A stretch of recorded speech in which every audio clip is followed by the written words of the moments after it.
네, 최근에 일부 자치구가 관할 지역 단독주택 공시가격 인상폭을 정부가 정한 기준치보다 낮게 정해서 형평성 논란이 있었습니다. 네, 정부가 서울 일부 지역을 직접 조사해서 이런 문제를 확인했습니다. 다른 지역은 문제가 없는지 조사 확대가 필요하다는 의견이 나옵니다. 배삼진 기자입니다. 단독주택 공시가격은 정부와 지자체가 나눠 산정합니다. 정부가 공동주택과 비교할 때 시세 반영 비율이 낮았다며 올해 서울의 경우 표준 단독주택 공시가격을 평균 17% 인상했습니다. 하지만 일부 지자체가 이를 개별주택에 적용하는 과정에서 최대 7%포인트 낮춘 것으로 나타났습니다. 주민 반발을 우려한 조치라는 해석을 낳았습니다. 형평성 논란으로 번지자 정부가 직접 검증에 나섰는데 표준주택과 개별주택 공시가격 인상률이 평균 3%포인트 이상 차이가 나는 서울 8개 구를 조사한 결과 456채 공시가격이 정부가 정한 인상률보다 낮게 책정된 것으로 나타났습니다.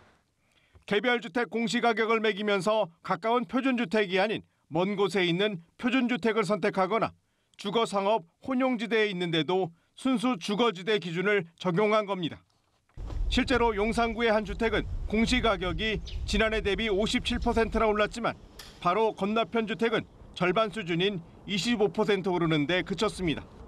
합리적인 이유가 아닌 것들 좀 있었습니다만은 이를 근거로 고의성이 있다거나 아니면은 실수라거나 이런 거에 대한 판단은 저희가 하지 않았습니다. 일각에서는 정부가 재산세 등 각종 과세 기준이 되는 공시가격의 형평성 논란이 커질 것을 우려해 이번에 조사 범위를 좁게 잡은 것으로 보고 있습니다. 456건은 국토부가 굉장히 자의적으로 축소시킨 정도라고 보고 있고, 국토부가 표준단독주택에 대한 가격 적정성과 정보 공개가 필요하고, 두 번째로는 전수조사가 필요하다.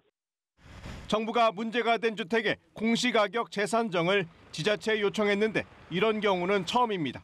하지만 정부의 조사 대상이 제한적이고 자치구가 구체적으로 주택별로 공시가격 인상폭을 얼마나 낮게 산정했는지 공개하지 않아 논란은 계속될 것으로 보입니다.